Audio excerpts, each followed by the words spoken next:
WQXL Columbia, W264DF. Grills, outdoor kitchens, fireplaces. Summer sizzle starts with Bart. This is 107 The Point. This is The Point. Make thepointradio.com. The Point. The Point.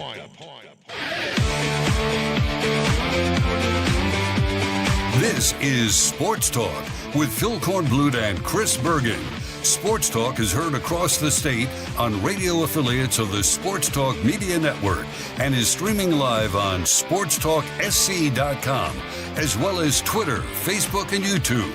The South Carolina Education Lottery lucky number to call in is 888-898-2525. That's 888-898-2525. Now, here are Phil and Chris with tonight's edition of Sports Talk. Good evening, everybody. Welcome to Sports Talk here on the Sports Talk Media Network. Great to have you with us on a Talking Tuesday across the state of South Carolina. Phil Kornblut here from the Coastal Studios tonight. We have Chris Bergen from the Berge Palace in Sardis and the plumber, Josh Cohen, at our studios in Columbia. We invite you to join us. The phone number, 888-898-2525. Dial us up. Let us hear from you if you care to join in on the program, or send us a text message, 803-900-4847, 803-900-4847. You can reach us that way as well. So the ACC media preseason ranking is out, and Berge Clemson fans, if they trust the media, will not be happy with the news that the media predicts Clemson to finish fourth in the overall ACC standings. No longer divisions. Of course, how can you trust a media group in which somebody voted Stanford to win the championship? I mean, that goes back to the – used to vote Vanderbilt to win the SEC. Really? I mean, did we have a little crossover action here? Come on, man. Why are you wasting your vote? You ought to lose. Actually, you should lose your voting privilege if you don't take it seriously at all. I mean, I'm not going to criticize somebody who picked Georgia Tech fifth when they probably should have been seventh, something along those lines. But when you clearly have no idea or don't care about football in the league, you should not be able to vote in the media poll. Well, Clemson came in fourth, got 7 first-place votes.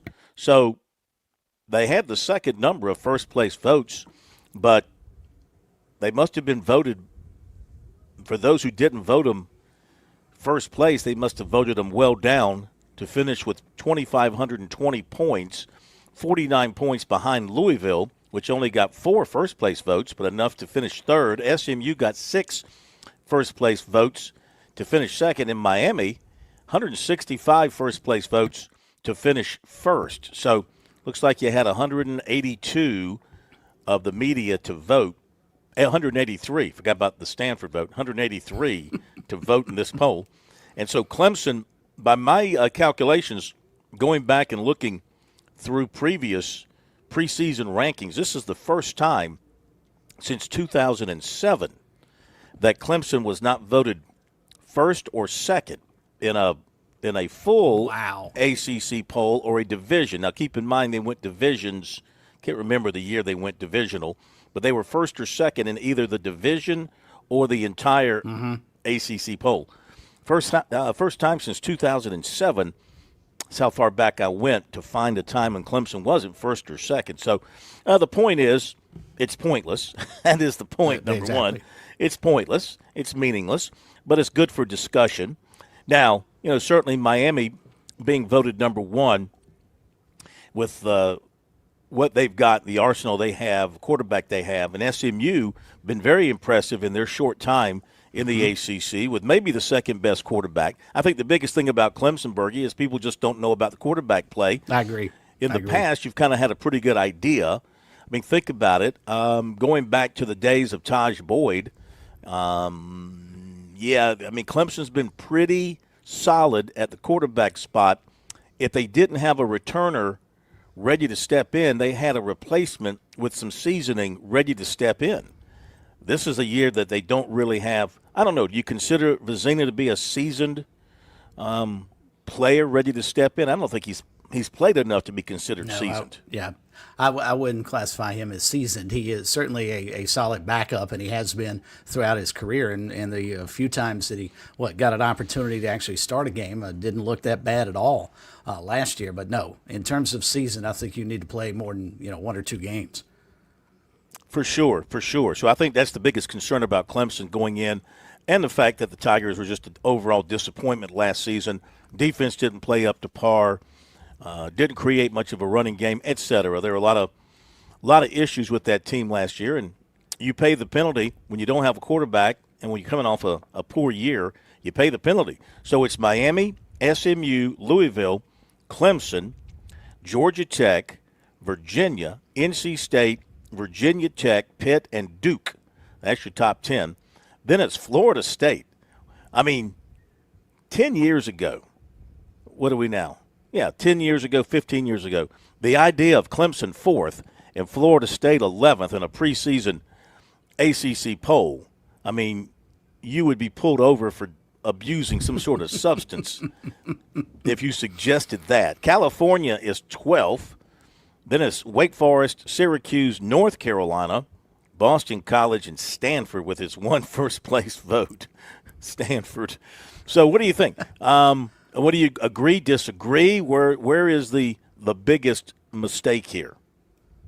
Well, I think first off, to go back to your point, sort of put a pin in this with regards to Vizina. Another reason you're probably not seasoned is somebody throwing 71 passes throughout a season. That's not a quarterback that you feel totally comfortable that can go out and run an offense when most offenses throw anywhere between 25 and 35 passes a game. And he broke down to about 71 last season. So, but in terms of the way the breakdown went, I think Smitty had Miami, SMU, Clemson, and then I believe Louisville. So I don't think you can argue if you're a Clemson fan. You can be disappointed, you can be angry, and if you're Dabo Swinney, you've got a chance to go out and prove it.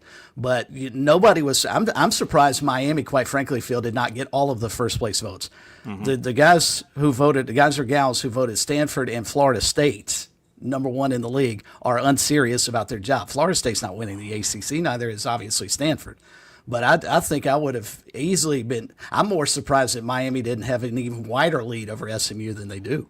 I think Miami is by far the best team in the ACC and a team that can contend, especially with Darian Mensah, assuming he's going to play as well as he did at Duke. They can contend again to get back to the CFP national title game. I missed that. 3 voted Florida State to win the championship. They got 3 first-place votes. That's odd. That's very odd. So make that 100 – about 184, I think now, 185 voted in this poll. So Florida State finishing 11th, but got 3 first-place votes. Smitty, you talked about, he was our representative, so he put in our vote. Miami, SMU, he went Clemson 3, and then Louisville, and then Pittsburgh, Georgia Tech, Syracuse, Virginia, Virginia Tech, Duke, NC State, Florida State, Wake, North Carolina, Cal, Boston College, and Stanford. Clemson, hard to read right now, hard to read. All of us in the media, fans, you are listening to coaches, you're reading assessments, you're reading breakdowns of different teams, different positions, trying to determine what's fact and what's fiction, trying to look through the smoke and not be smoked by what you're hearing coming off of a talking season, which continues with the Big Ten media days this week. And in Clemson's case, I mean, Dabo Swinney's talking them up. He's sort of saying, okay, we had a bad year last year, and you folks are putting us down, and you're not respecting us. That's okay. We'll show you this is when we're at our best. We're at our best when our back's to the wall, and no one's believing in us. Yeah, no one's believing in us, so we'll show you. We'll show you. But will Clemson be able to show? I mean, again, question at quarterback. I mean, I have a feeling that Tate Reynolds is going to play a big role early in their quarterback situation, if not right off from the start. I mean, we'll wait and see how it goes in camp when that starts next week. But, I mean, you cannot overlook the fact that they've got a pretty hot-shot freshman quarterback that impressed in the spring and they like a lot. And then they improved themselves at running back with the addition of Chris Johnson, who gives them some immediate big-time speed. And Gideon Davidson is pretty fast back there as well. So they got 2 speedy guys at least back there in the backfield. The strength of this team, no doubt, is the receiving core. Oh, yeah. And if you can get the ball to the receivers, then you're probably going to have some good things happen for you. I mean, Wesco's healthy. Brown is back. He's healthy. You got Tristan Smith back. You've got T.J. Moore is back. You've got Juju Preston, who played a little bit. I think he played a little bit last year. Yeah, he played a little bit last year, I think, and impressed. Then you've got newcomers like Burrows and Sellers that they're very high on. And the tight end spot, Betancourt can be a very good down-the-field receiver. So the receiving core, I would say, going to be the strength of this team. Of course, got to start at quarterback. And then the offensive line, I think, is pretty much a big question mark. Jacobs, healthy now, should be solid at left tackle. Sewell taking over at center. How well will he play?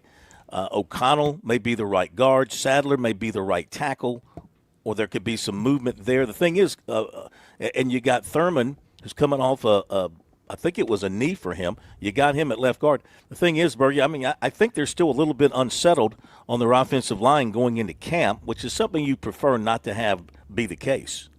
No, and I think you could probably, and Will Merritt can speak to this a whole lot better when we start getting back into our weekly football guests. But I think, you look at when Clemson has been really, really good, that offensive line up front, it was consistent and solid. And I don't think that was the case last year. And going into the season, I think it's another big question mark for them, Phil. And another thing, sort of peeling back the onion a little bit on some of their struggles last year, this was a team that only converted 79% of their opportunities in the red zone, and only 60% were they scoring touchdowns. You're not winning big-time ball games like an LSU, like maybe an SMU.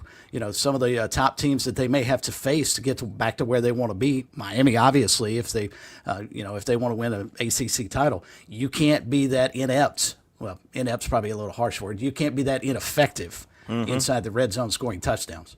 No doubt about it. You got to take advantage of the opportunities. All right, so that's the story out of the ACC. Love to hear your thoughts, your reaction to what the media had to say there. 888-898-2525. Text line number 803-900-4847 is how you can reach us there. Now to some other stories of the day of interest to us, as there have been a number of interesting things going on today. Former Clemson defensive end K.J. Henry had a workout with the 49ers, and they are signing him. The 49ers are signing him. He was with the Steelers in the spring, and he's a former fifth-round pick of Washington, and now he's going to be with the 49ers. And we got a couple of teams announcing today that they've got the old patches on the uniform now. Ohio State announcing a deal with J.P. Morgan Chase on a multi-year agreement, believed to be worth more than $15 million annually, according to the Sports Business Journal, among the most lucrative marketing deals in college sports history. And then word came out that Notre Dame announced a 9-figure deal with SoFi for an all-sports jersey patch that industry experts say is the most lucrative in college sports. So we got Ohio State and Notre Dame announcing that today. I mean, it's just a matter of time before it hits closer to home, right? South Carolina, no Clemson, others. I mean, it's coming soon. You just wonder who it's going to be.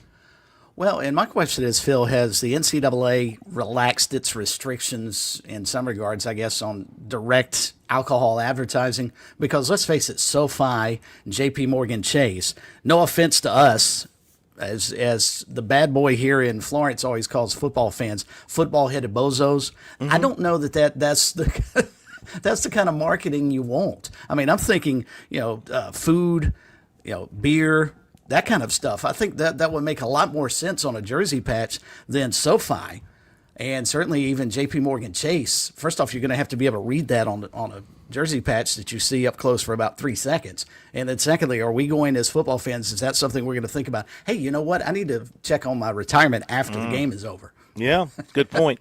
They're just putting the word Chase on the uniform. Okay, gotcha. So just Chase under their emblem.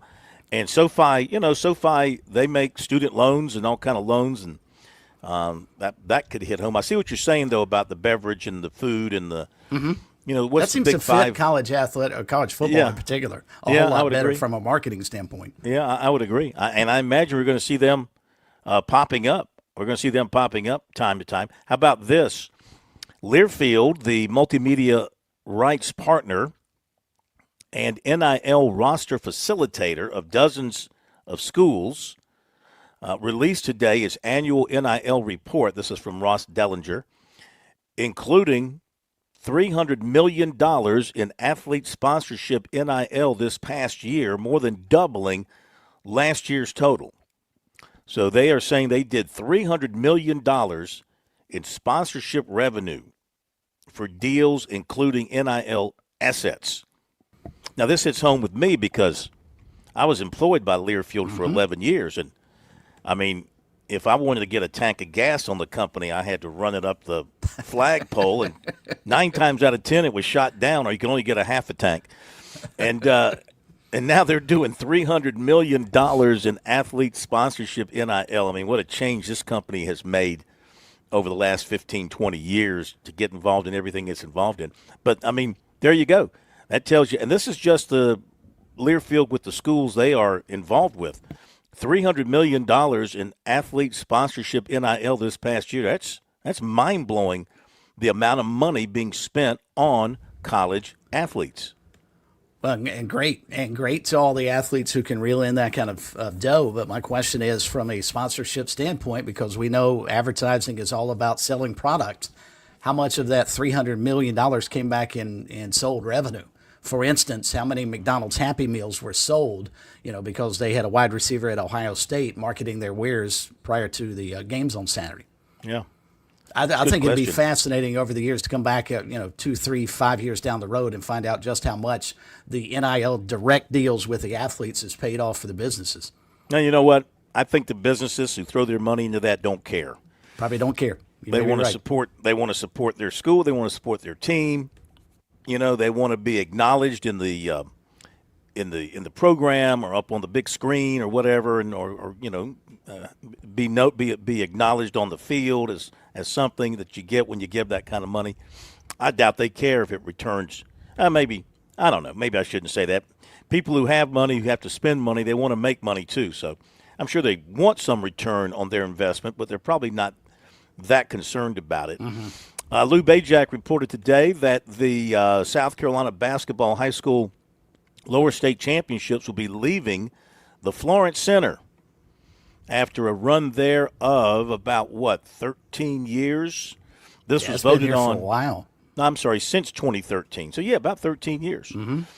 So, for this coming year, they're going to combine the boys and girls lower state basketball championship games and the 12 upper state championship games spread out among the 12 classifications.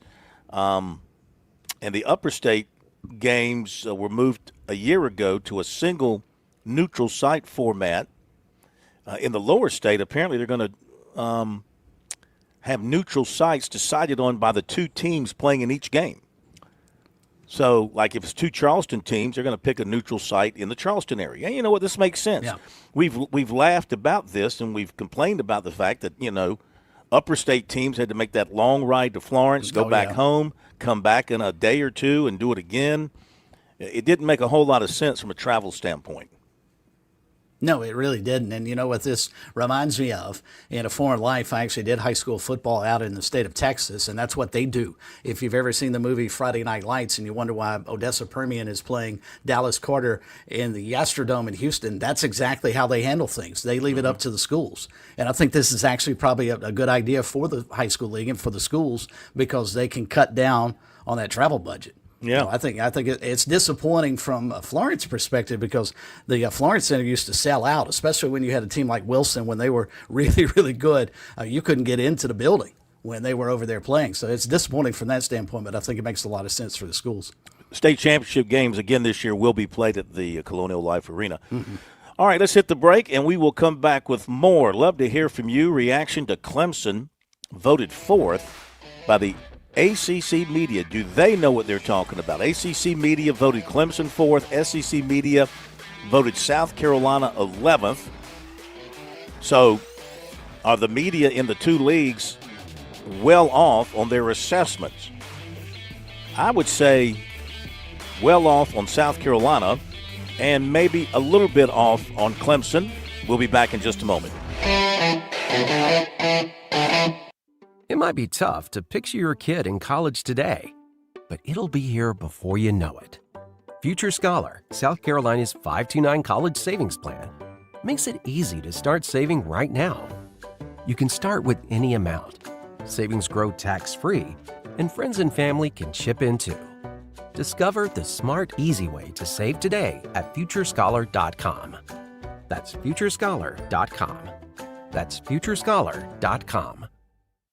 Hi, I'm attorney Jim Corbett. For over 35 years, I've been making claims, litigating cases, and mediating cases. Quick checks from a car wreck are usually lowball offers. What happens 5 or more years from now when you didn't get the treatment or compensation you needed? Call me, Jim Corbett, 803-765-2968, or jim@jimcorbettattorney.com, Corbett with an E, and the initial consultation is free. Jim Corbett, 803-765-2968.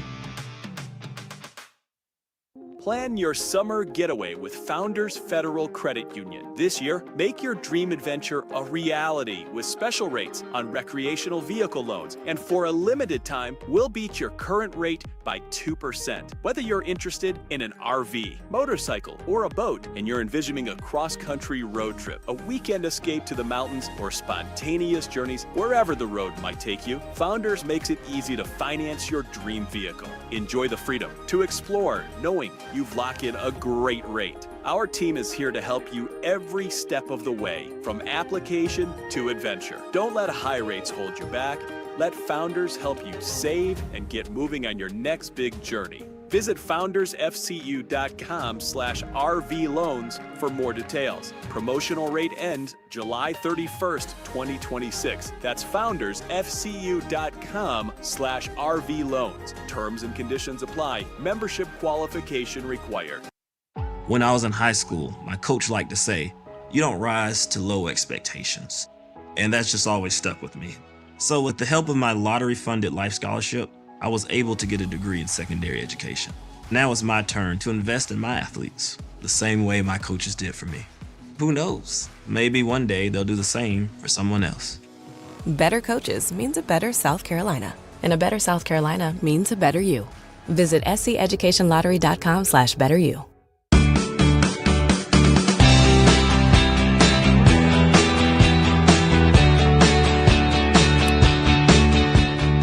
You know, the reason that I look at the Clemson prediction, first of all, and think maybe Clemson could have been a little bit higher, Bergie.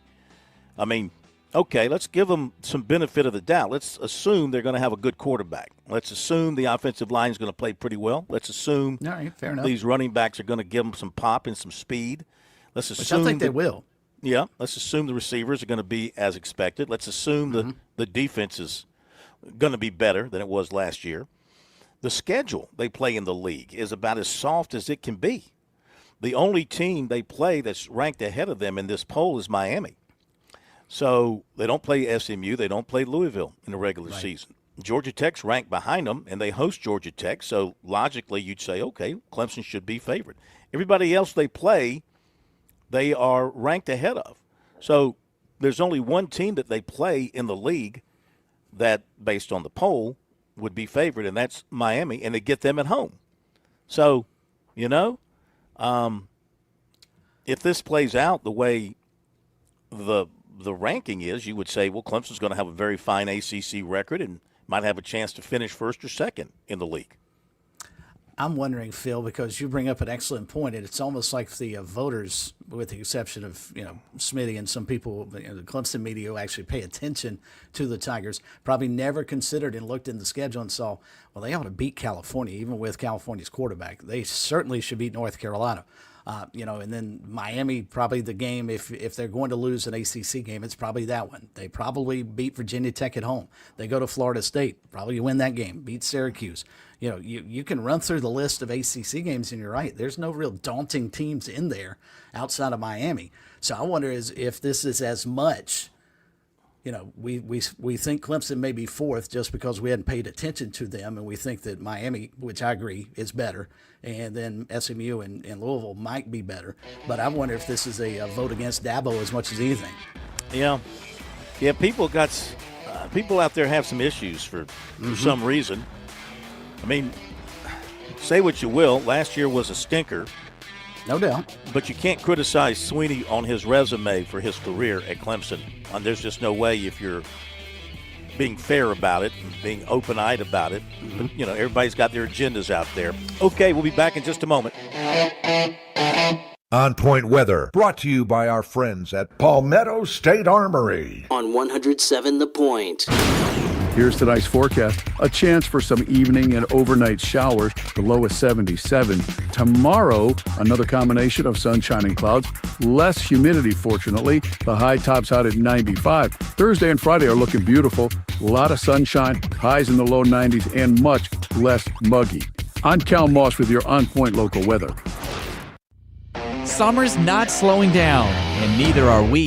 The summer clearance sale is live at Palmetto State Armory. Come in today and find great deals on clearance clothing items, plus closeout pricing on fishing rods, reels, and tackle. Incredible savings from brands you love while supplies last. And right now, buy any lower parts kit, get $10 off a strip lower.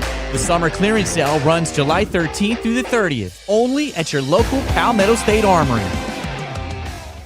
And with SRN News, I'm Keith Peters in Washington. President Trump and Ukrainian President Volodymyr Zelensky have met to discuss Ukraine producing its own weapons amid its ongoing war with Russia. Zelensky called it a good meeting.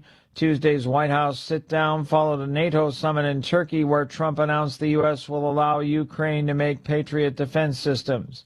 Zelensky thanked Trump for the support and emphasized the importance of diplomacy. Democratic Kentucky Governor Andy Beshear is calling on Senator Mitch McConnell to prove he's fit to continue serving in office or resign. The 84-year-old McConnell was hospitalized June 14th and disclosed weeks later that it was the result of a fall. McConnell's office this week said he remains in a rehabilitation facility and has not yet been medically cleared to return to the Senate. This is SRN News.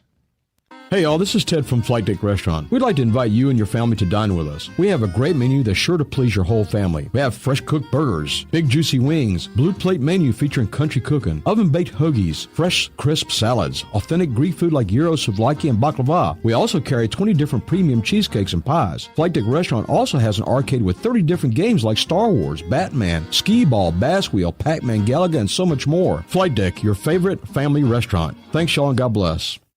South Carolina summers are hot and humid and hard on your air conditioner. When your home stops feeling comfortable, call Sweet Comfort Services. We're family owned and operated with over 30 years of heating and air experience. From service and maintenance to complete system replacement, we're here to keep your family cool. We'll even meet or beat any quote from a licensed competitor. Schedule your appointment online at sweethvac.com or call 803-331-8143. Sweet Comfort Services, comfort you can count on.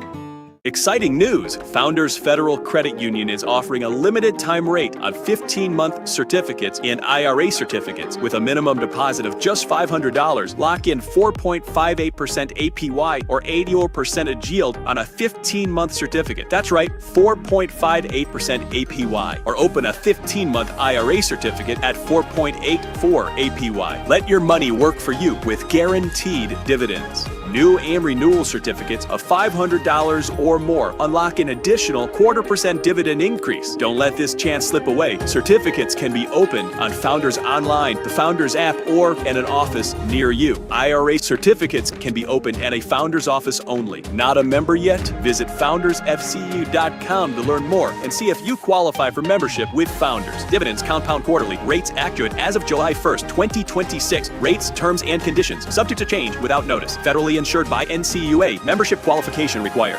Experience South Carolina's printing powerhouse. Professional Printers is your trusted partner, bringing over 30 years of expertise in print and graphics. From digital printing to web and sheet-fed solutions, we handle it all with a team of over 100 dedicated professionals. Locally owned and operated, we have 2 locations in the Midlands and serve our customers with pride, ensuring top-notch service and quality in every project. We do it all, including storage and promotional products. Visit proprinters.com and elevate your printing experience with us.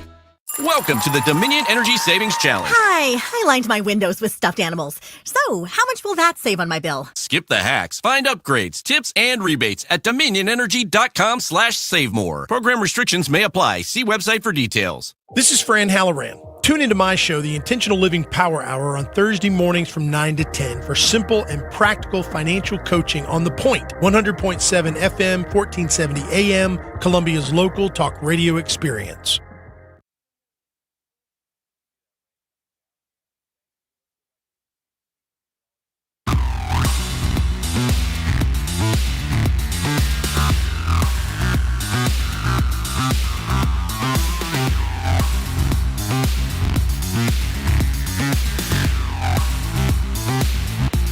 Okay, we're back. It's Sports Talk Media Network. And our phone number, 888-898-2525, South Carolina Education Lottery lucky number. Learn more about the lottery's impact at scheducationlottery.com/educationwins. Playing for fun's a win for education. Text line number, 803-900-4847. Brought to you by Larry Lucas State Farm Insurance Agency in Columbia. You probably have insurance, but switching is easy. And bundling can save you hundreds or more. Be sure to visit LarryLucasAgency.com today or give Larry a call at 803-799-1998. And his Lexington office, which is at 5370 Sunset Drive behind the Mellow Mushroom, 803-359-0770. Our poll question of the week is that I picked South Carolina 7th in the SEC Media Days poll. The media voted USC 11th. At the end of the day, a.k.a. end of the season, who will be the closest to the truth, me or them? Me or them? Right now, 47.1% say that I will. 41.2% say the media will. And 11.8% say we're both way off. So get your vote in on our X account, which is SC Sports Now, and be sure to follow us on our YouTube channel and on Facebook at Sports Talk Media Network. Give us a follow there on Facebook and subscribe to our YouTube channel. And be sure to download the Chief Sports app to give you round-the-world coverage of Sports Talk and other shows 7 days a week. All right, so we are wide open for your calls. Josh Harris will be with us at 7:35 tonight. Darlington president, talk about Indianapolis this past weekend and where things stand, and $1 million payday for Todd Gilliland. Boy, you know, that had to excite his crew to get that $1 million. Don't you know it? I mean, really, we're not real competitive, but, man, we won this in season. It's like the NBA's in-season tournament. Yes. Yes. It's worth a lot of money, but nobody cares. Exactly. Now, I'm sure what everybody is caring about is the budding feud now between Corey Haim and Carson Hocevar. You know, that'll really get the ratings going. Yeah, two very excitable guys. What are they feuding over? Position on the track? It may very well be. Hocevar evidently bumped him. This goes back to 2023, according to NASCAR.com, when they are actually fighting for the Truck Series title at Phoenix. And Haim passed Hocevar for 6th place, which made him the highest-running driver eligible to win the championship and provisionally in line to be crowned under the format. Seconds after clearing him, though, Hocevar first delivered a bump to the number 11 truck, visibly looked disappointed in himself for spinning Haim, and admitted over the radio that his contact was an accident but not a mistake. However, Haim didn't buy it, and so it started from there. You know, it sounds like a pillow fight to me. I mean, back in the day when you... This is not Jeff Gordon and Dale Earnhardt Sr. Yeah, that's real. That's real NASCAR fighting, or Neil Bonnet and Dale Earnhardt. But even though they were great friends, they used to have some feuds on the track. Or how about Earnhardt? Probably the best was Earnhardt and Waltrip, because Earnhardt couldn't stand that mouth, that hair. He just couldn't. I don't think he could stand just the way Waltrip present. And, of course, Waltrip was a very talented driver and totally against the grain from what Earnhardt was in that day. I think that's probably the biggest feud. I would agree. That I can think of. But yeah, Carson Hocevar rather, and Corey Haim. Just unless you're very, very new to NASCAR, just doesn't seem like that's going to have much punch. Pardon the pun. Moving forward. Okay, some text messages. 803-900-4847 is how you can send us a text message. Barry writes in from the 803. If I were Jeremiah Donati, I'd be talking to Food Lion and Scout Motors about a uniform patch. Okay, Scout Motors right outside of Columbia and Blythewood. Mm-hmm. Food Lion is prominent around the Columbia area, around the state, really. I would think, who's got a lot of money is this is for South Carolina and Clemson. Who's got a lot of money in our state? Boeing. Boeing's got a lot of money. They wouldn't miss it. BMW wouldn't miss it. Well, and BMW should be all over Clemson with the iCar Institute up there, just just outside of Greenville on 85 headed towards Clemson. That one makes perfect sense. Yeah, I agree. Who else is rich beyond belief that could handle putting the patches on the uniforms and for about $15 million? Sounds like it's going to be, these deals are going to be somewhere like $15 to $20 million over X number of years is what these schools are probably looking for. That'll get you a quarterback and maybe a running back and a receiver in a good year. Who else in the state could do that?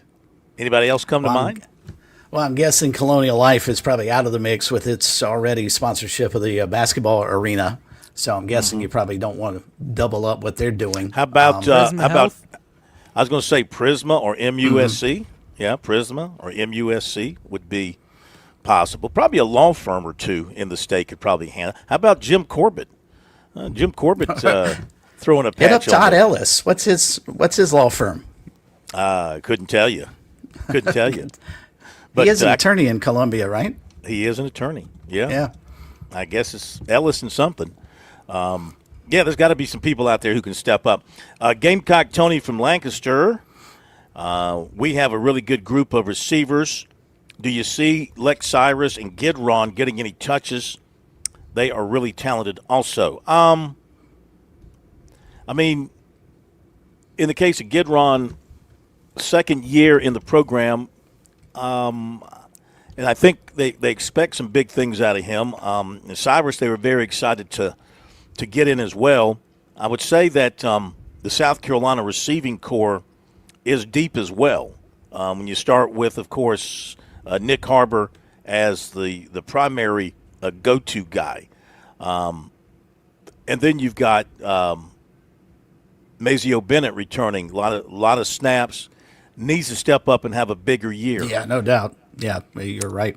And then the transfers. Nitro Tuggle was a really good player at Purdue on a bad team, but he had good numbers. And then you've got Jaden Gibson, big, tall target transfer. If everything is good with him, I don't see why he wouldn't be a contributor. And then Donovan Murph. Got to expect Donovan Murph to continue to grow in the rotation and get more. And Jaden Sellers and Sequel Patterson. Gidron and Cyrus, they're going to have a hard time, I think. I mean, depending, anybody can play great and move up. I'm just saying there's a lot of competition there at the wide receiver spot, and there's only one football to go around. Right. So the point is they're pretty deep at wide receiver with some good players, it looks like, Berkey. Well, and figuring that Vandrevis Jacobs is no longer there, so that's, another 32 catches from last year that have to go to somebody and 4 touchdowns. So you got another option with all those guys. Somebody's going to have to step up, but I think you're right. I would circle Mazio Bennett as a guy who's got to improve and have a much, much better season. 10 catches for him just not going to cut it if they want to be as good as we think they might have the possibility of being. Yeah, I'd say that their top receivers right now going in would have to be Harbor and Tuggle and Bennett and Sellers. Obviously Sellers. Sellers might emerge as one of the top 3. And then Murph played some last year, showed some promise. The rest have kind of got to show what they can do and see if they can break into the rotation. That'd be my guess on that. Thank you for the question. Good question. Phone number 888-898-2525. Getting a lot of text messages in. Text message line is 803-900-4847. From the 803, I think South Carolina's ranking is just right. Clemson could be more like 6 or 7. And Stephen in Rock Hill, 6 or 7 for Clemson. He thinks South Carolina's just right. Which one is right, mine or the SEC media? Are they 11th in your mind or are they 7th in your mind? And Clemson, he says more like 6. I don't see Clemson being 6th or 7th in the ACC. If that's the case, it's a complete disaster. Yes. And then you really start having the discussions about where the program is going under Dabo Swinney. The only way I can see that happening, Phil, is if they just get decimated by injuries, especially at the quarterback and wide receiver positions. Barry writes back to tell us Boeing sinks money into the RBC heritage. That they do. That's true. Yeah, no doubt. But you know what? Glad. They got lots of money. Yeah, but they may have helped keep the RBC here in the state, so I'm thrilled they have done that. But you're right. I think they could probably find another. Well, how much does it cost to buy the Vegas basketball $10, $12 million to put a patch? Well, now Boeing, is sort of a. They're sort of. I mean, the big sponsor is RBC. RBC's the one that came through and really kept the tournament afloat, and then Boeing kind of came on as a. It's the RBC Heritage presented by Boeing. So I imagine they're paying a little bit less to be maybe a secondary sponsor. So fair. I don't want to spend somebody else's money, Boeing, but I know you got plenty of money. I've driven by that plant. I've seen those planes. You got plenty of money. And there are plenty of them in the air right now too. Aren't there? From the 803, these deals are $15 million per year. These patch deals are $15 million per year. Did I read? This is what the writer is saying. Am I reading that right? $15 million per year or $15 million total? Let me go back here and pull this up. Oh yeah, it is annually. Ben Portnoy, Ohio State. The multi-year agreement believed to be worth more than $15 million annually. Yeah, the SoFi one with Notre Dame is $18 to $20 million annually. Yeah. Okay. And that's a 6-year deal with Notre Dame. That's big money, but they're big programs, and they attract. Notre Dame, Ohio State. They attract big money. Big money wants to go to Notre Dame, Ohio State, Texas, Southern Cal. Who are some of the others that Alabama? I mean, your traditionals, Kentucky in basketball. A place like South Carolina, even Clemson. Money doesn't grow on trees around those two places. They got to go out and find it somewhere. Well, and the problem that our two universities have that Notre Dame doesn't have to worry about, Notre Dame can go to SoFi and say, hey, we're going to be on national TV every game. You're going to get your patch and your logo and advertising or whatever, because I'm sure NBC is probably going to be part of that deal. And you get an opportunity to be out in front of the public every Saturday. Our two teams can't guarantee that. I mean, they're on TV, obviously, but not in front of whatever the crowd is that Notre Dame normally gets on a Sunday or Saturday night when they play, or Saturday afternoon. All right. This is from the 803. I'm a Clemson fan. I just don't think we're going to be very good. Bottom could fall out this year. Woo. Wow. When's the last time we read that from a Clemson fan? Well, and you brought up the point. When's the last time Clemson's been picked 4th in the preseason ACC poll? It's been a while. I wanted to go back to the gentleman who said they might be 6th or 7th or 8th in the league because it brings up a question. They picked Virginia 6th. You remember, this is a Virginia team that surprised everybody last year in the ACC. And, have they lost enough where they're not going to be a contender with, say, a Georgia Tech or Louisville in the top 5? Well, they lost their quarterback, remember. Lost their quarterback, right? Yeah, that's Chad Morris's son, so they lost him. He was pretty special for them. I think it all starts there. Of course, Georgia Tech is having to replace their quarterback, and they've got a transfer guy coming in, I think, as well. So they're kind of starting over with their quarterback situation. But Georgia Tech does have, I believe they have the terrific running back returning. Is it Haynes, I think it is, at Georgia Tech? Yes. And then they have Haynes King at quarterback. Yeah, but he's gone. Yeah, it was always hard to keep them straight, though. Yeah. The quarterback at Okay, the quarterback at Virginia is not bad. Bo Pribula, who comes from Missouri and also Penn State. Started at Penn State, went to Missouri. He's passed for about, last year, 2,000 yards, 67%, 11 touchdowns, 9 interceptions. So this is a guy that's he's got some experience. He's got some games behind him. And he stepped in. He was not the starter. I'm just going by memory. He was not supposed to be the starter last year at Missouri, but the guy ahead of him got hurt, and he took over. And I believe he's the guy South Carolina faced when they went out to Missouri last season. Not bad. 2,000 yards, 11 touchdowns, 9 interceptions. He ran for 300 yards. So they might have hit on somebody here who can come in and kind of keep it going for them on that offense. Well, in Virginia's ACC schedule, Phil, looking at it, they obviously opened up with NC State in that game that was supposed to be in Brazil. Now has been moved to a home game in Charlottesville. Then they've got Florida State, Syracuse, SMU, Duke, Wake Forest, Cal, North Carolina, Virginia Tech, obviously. They're much like Clemson. I mean, they trade Miami for SMU, but for the most part, that's a very manageable ACC schedule, I think, for UVA, too. Yeah, and their backup quarterback is Eli Holstein, who was he was that freshman sensation at Pitt, and then he just sort of drifted away at Pitt and lost his job there to another freshman and never got it back, and he transferred. Georgia Tech, in talking about them and their quarterback situation, it's the kid from Indiana, Mendoza, Alberto Mendoza, who was the backup to his brother, Fernando Mendoza, at Indiana last year. He only threw 24 passes. So they're really taking a big step down, I would say, at quarterback at Georgia Tech. So you kind of have to downgrade Georgia Tech a little bit, don't you think? Fair enough. No, and clearly. I don't think they'll be as good offensively in particular as they have been the last couple of years. And I was just scrolling through Virginia's roster. I know they had some terrific wide receivers, but I think they've lost both of those guys, Trail Harris and also the other guy whose name escapes me from last year. We got to see them. Obviously, Coastal opened up with them, and I thought they were terrific then. I had no idea they'd be as good as they were, but I thought they were really, really good when we saw them in late August, early September. All right, let's hit the break. We'll come back with more here on Sports Talk. Hear a little bit from Manny Diaz a little bit later on about what he's the team done that won the ACC. at Duke. Yeah.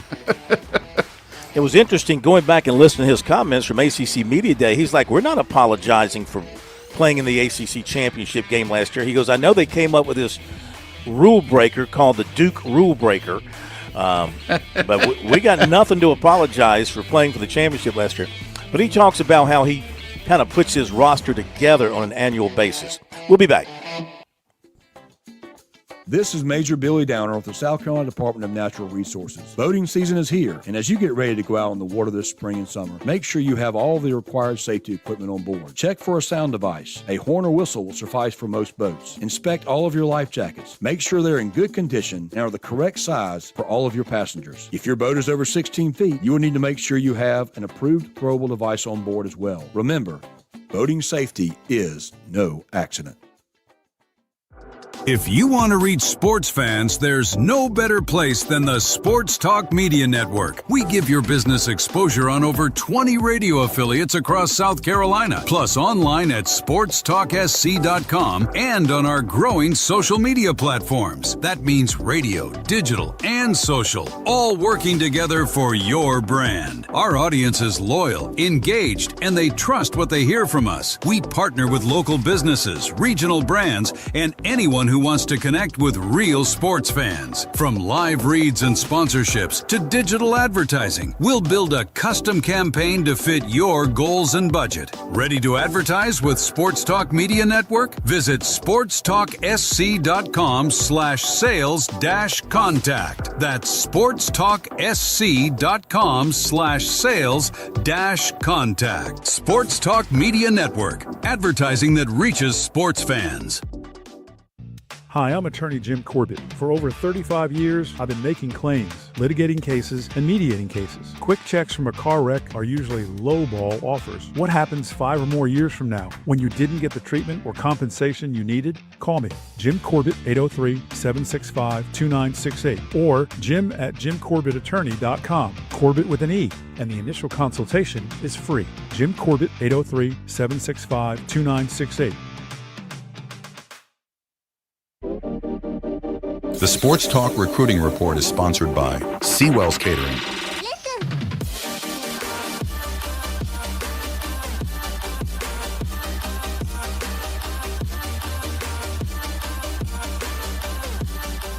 All right, let's give you the recruiting report tonight right here on Sports Talk, brought to you by Seawell's Caterers. Their website, SeawellsCateringSC.com, for all their menu options. 803-771-7385. When you call them, you get Cal on the phone. For example, you want to greet him and ask how he's doing and how the new place is, but drop in the acronym BBB. BBB. What's that stand for, Plumber?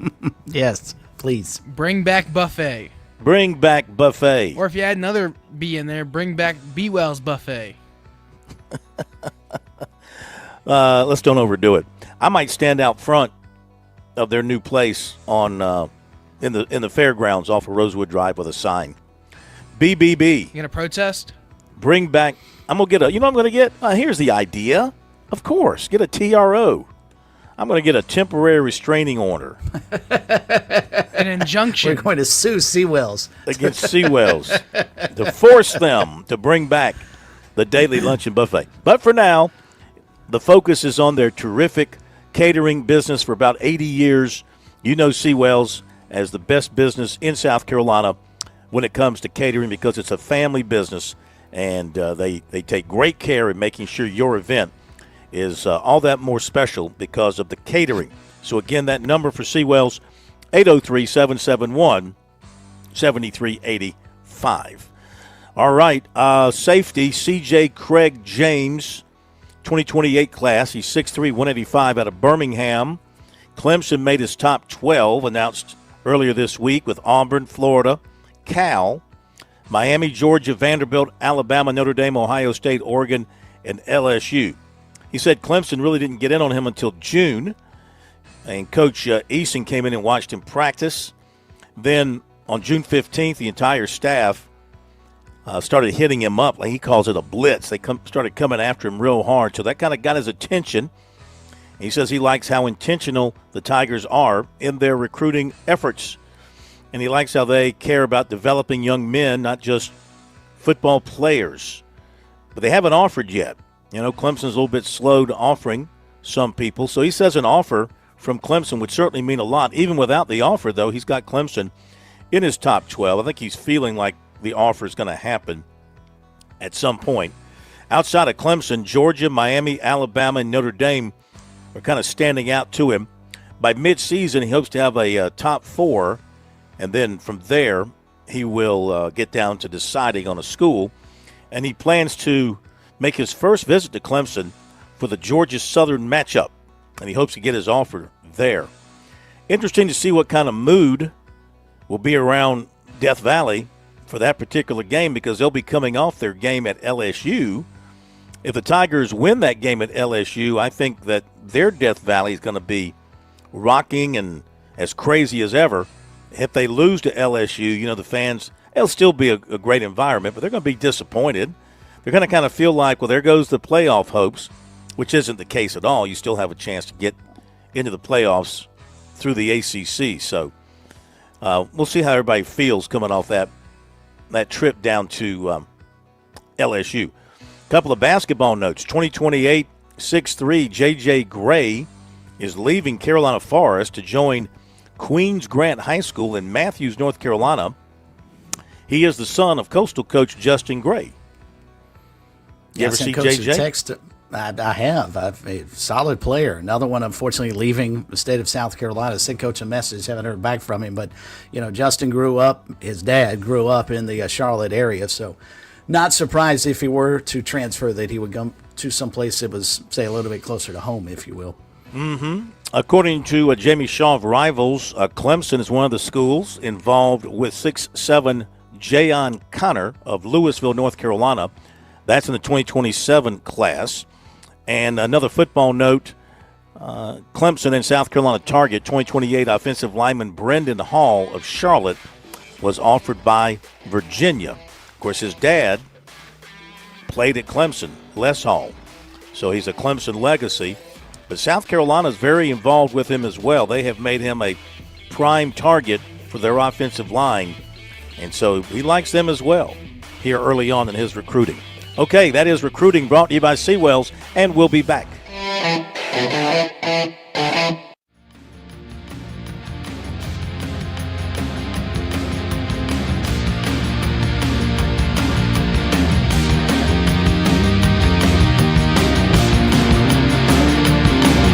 WQXL Columbia, W264DF. Grills, outdoor kitchens, fireplaces. Summer sizzle starts with Bart. This is 107 The Point. News this hour from Town Hall. I'm Keith Peters in Washington. The nation heard tributes to the life of South Carolina Senator Lindsey Graham at memorials at both the U.S. Capitol and the National Cathedral of Washington today. Vice President J.D. Vance says that Senator Lindsey Graham was able to command respect from everyone around him. He was the kind of guy who would walk into the Senate, and when he walked into the Senate, this was a guy who couldn't have stood more than 5'6" or 5'7", but he'd swashbuckle in with his jacket open like he was 6'5". He had an attitude to him, and it's one of the reasons why Lindsey Graham was Lindsey Graham. Mourners included Ukrainian President Volodymyr Zelensky and Israeli Prime Minister Benjamin Netanyahu. Graham, who was 71, will be buried tomorrow in South Carolina.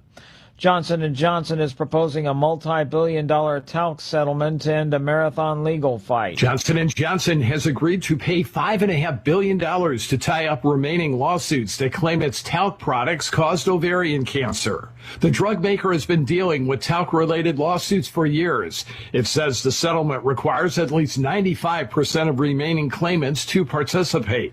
Johnson & Johnson will make an initial payment of up to $3 billion next year. It has no additional payments due until 2028.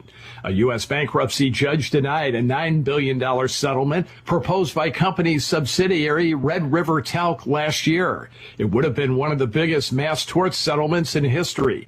I'm Mike Hempel. A teenager who killed 2 students and 2 teachers in a shooting at Appalachia High School in Georgia has been sentenced to serve life in prison without the possibility of parole. 16-year-old Colt Gray had pleaded guilty Friday to charges including murder. On Wall Street, the Dow by 537 points. More at townhall.com. Diabetes, high blood pressure, anxiety meds, everyone's on them. If you're a 50-year-old male, maybe a bit porky, and you may even have type 2 diabetes, $1 million of term insurance may only cost you about $200 a month. Call Term Provider. Speak with Big Lou at 800-555-2085. Big Lou will find a term life policy for you even if you have type 2 diabetes, are overweight, or have high blood pressure. Term Provider has helped thousands of people like you who think they can't afford term life insurance. To buy $1 million of affordable term life for you, all you need to do is call Big Lou at 800-555-2085. Lou will make sure the scales are tipped in your favor. Call 800-555-2085. Big Lou will answer your call and work to fit you into a term life policy that you can afford. Remember, Big Lou's like you. He's on meds too. Call 800-555-2085 or biglou.com.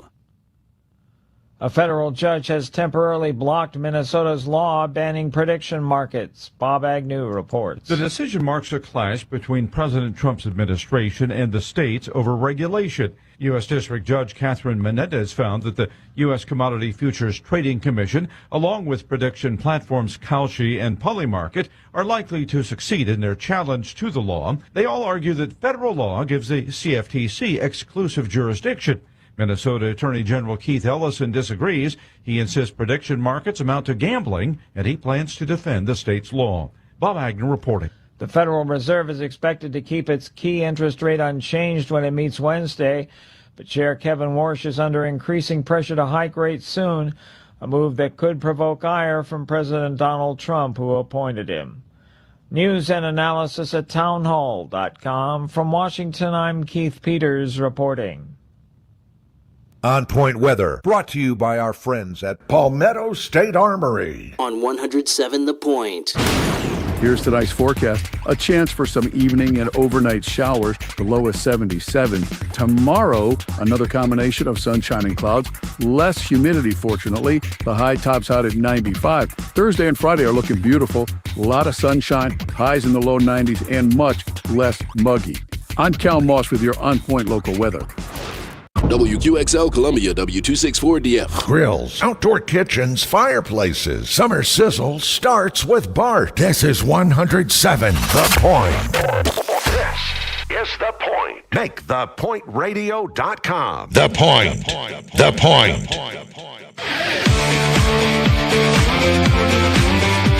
Welcome back to Sports Talk on the Sports Talk Media Network. You can reach the guys with the South Carolina Education Lottery lucky number, 888-898-2525. That's 888-898-2525. Now back to Phil and Chris with the second hour of Sports Talk on the Sports Talk Media Network. Okay, we're back in Sports Talk. It's Sports Talk Media Network. It's a Talking Tuesday. Looking forward to the real Talking Tuesdays. Let's see here. This is July 28th. So as far as Tuesdays go, until we get to the real Talking Tuesdays, the first real Talking Tuesday will be September 1st. So we got a little over a month till we get to the first real Talking Tuesday. That's September the 1st, leading up to the games of September the 5th. Now, the high school season will begin in earnest on August 21st with the first games of the season. Hey, didn't they do away with the name Week 0 with the high school schedule? Or am I thinking of colleges or something? Didn't somebody do away with Week 0 on their schedules? The identification. I would hope so, because it cannot exist. I got away with it a long time ago, but no, I see your point, and I cannot remember if that's the case. I think someone would know, because we talked about it, and you were very happy. You're very happy about that. By the way, this won't make you the fact there's the competition will make you happy, but the location won't make you happy, knowing how you hate neutral site games. Announced today that South Carolina and Maryland. South Carolina and Maryland. Oh, by the way, as I'm doing this, I want to give some instructions to the plumber. Hey, plumber, pull up this story. I want to play this little clip we have on this story, this little YouTube clip of Lefty Driesell and Frank McGuire. Get that ready, if you would, here in just a moment. So South Carolina and Maryland have agreed to play a basketball game this season. It's going to be in Baltimore. It's going to be on December 19th at CFG Bank Arena in Baltimore. This is not an arena that is regularly used, apparently, but it's still there. It might have been the arena that the old Baltimore Bullets used to – remember the Baltimore Bullets, the old NBA team before they moved to Washington? And it's going to be, like I said, December 19th, 59th meeting all time between the two programs. The first since they met in the NIT in 2005. Maryland holds a 31-27 edge. Of course, these were, as South Carolina became a great team in 69, 70, 71, Maryland might have been their most, North Carolina was probably their most bitter rivalry outside of Clemson. But on the courts, I mean, Clemson wasn't really a factor in basketball. It was always North Carolina, Duke, and then Maryland was they hated each other, these two teams. And Frank McGuire, they hated Frank McGuire. So you might recall that in December of 1970, the season the Gamecocks won the ACC championship, they're playing Maryland at the Coastal Carolina. Place is packed. Place is absolutely packed. And there's a scrum on the sideline in front of the Maryland bench going for the ball. John Reebok's in the middle of it.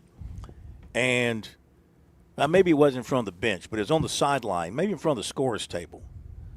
Anyway, there's video of it available on YouTube.